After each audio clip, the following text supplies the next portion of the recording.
A warm welcome to my YouTube channel. Today our discussion is সোনারপুরে অভিষেককে চোর slogan, মারধরের অভিযোগ, ধস্তাধস্তিতে ছিল তার জামা, ছোড়া হলো ডিম ও জুতো। মানুষের মনে কত ক্ষোভ জমেছিল, যার থেকে আজ এই ঘটনা ঘটল।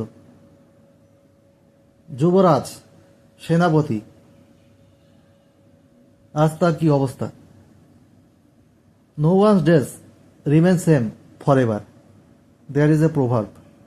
শনিবার বিকেলে সোনারপুর ঢুকতেই তৃণমূল সাংসদ অভিষেক বন্দ্যোপাধ্যায়কে ঘিরে কিন্তু বিক্ষোভ। তার উদ্দেশ্যে চোর স্লোগান দেওয়া হলো। বাঁচতে মাথায় হেলমেটও পরতে হলো। পরে রাস্তায় তাকে মারধরের অভিযোগও উঠল। ছিঁড়ে দেওয়া হলো তৃণমূল নেতার জামাও। শনিবার বিকেলে সোনারপুরে আক্রান্ত দলীয় কর্মীর বাড়িতে যান অভিষেক। পরে কামালগাছির কাছে তাকে কালো পতাকা দেখিয়ে বিক্ষোভ দেখান অনেকে।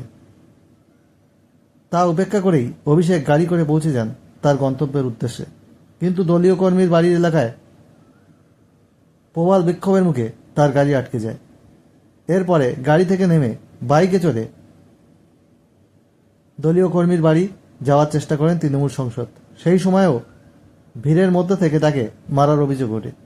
এই পরিস্থিতিতে তাকে মারের হাত থেকে বাঁচাতে হেলমেট পরিয়ে দেন নিরাপত্তারক্ষীরা। সামনে পুলিশ, পিছনে পুলিশ, 400 পুলিশ তার শান্তিনিকেতন বাড়ির সামনে থাকতো, এটা আমরা জানি। এখন আর কেউ বাঁচাতে পারছে না। সেই সময় অভিষেককে লক্ষ্য করে ডিম, জুতো, ঢিল ছুড়া হয়, ঝাঁটা দিয়ে মারার চেষ্টাও করা হয় বলে অভিযোগ। জনরোষের জেরে বাইকেও গন্তব্যে যেতে পারেননি অভিষেক। শেষমেশ তিনি হেঁটে যাওয়ার এই সিদ্ধান্ত নেন। আর সেই সময়ই রাস্তায় তাকে মারধর করা হয় বলে অভিযোগ। হাতাহাতি, প্রবল ধস্তাধস্তিতে তার জামাও ছিঁড়ে যায়। সেই অবস্থাতেই তিনি নিহত দলীয় কর্মীর বাড়িতে পৌঁছান, দেখা করেন তার মা বাবার সঙ্গে। পরে সেই বাড়িতেই বসেই অভিষেক অভিযোগ করেন তাকে প্রাণে মারার চেষ্টা হচ্ছে। তৃণমূল সংসদের কথায় আমাকে খুন করতে চাইছে, করুক না, আমার লাশ বেরোক এখান থেকে। আমি যেভাবে এলাম আমি সেইভাবেই বেরিয়ে যেতে পারতাম, কিন্তু আমি বেরোবো না, কারণ আমি বেরিয়ে গেলে এই পরিবারের লোকগুলোর কি হবে সেটা ভেবে দেখুন। অভিষেক যখন নিহত দলীয় কর্মীর বাড়িতে রয়েছেন, সেই সময় বিক্ষোভকারীদের একাংশকে ওই বাড়ির দরজায় ধাক্কা দিতেও দেখা গেছে। সেখানে বিক্ষোভকারীদের মহিলাদের কেউ কেউ বলেন চোরের বাড়িতে চোর এসেছে। আমরা দিনের পর দিন বাড়ির বাইরে ছিলাম, তখন উনি কোথায় ছিলেন, এখন কেন এসেছেন? সেখানে দাঁড়িয়েও অভিষেককে পেটানোর হুঁশিয়ারি দিতে শোনা যায় কিছু বিক্ষোভকারী মহিলাকে। এই ঘটনা নিয়ে পরে বিজেপির রাজ্য সভাপতি সৌমিক ভট্টাচার্য বলেন, এই ঘটনার সঙ্গে বিজেপি যুক্ত নয়।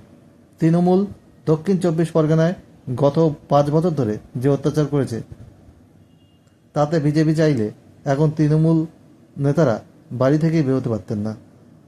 বিজেপি সংযম দেখিয়েছে বলেই তৃণমূলের নেতারা এভাবে বেরোতে পারছেন। শুনলেন তো কি প্রতিক্রিয়া? তাহলে কি অবস্থা? বড় বড় বলি যার মুখ দিয়ে শোনা যেত 4 তারিখে ডিজে বাজবে, আজ দেখুন কি ডিজে বাজছে।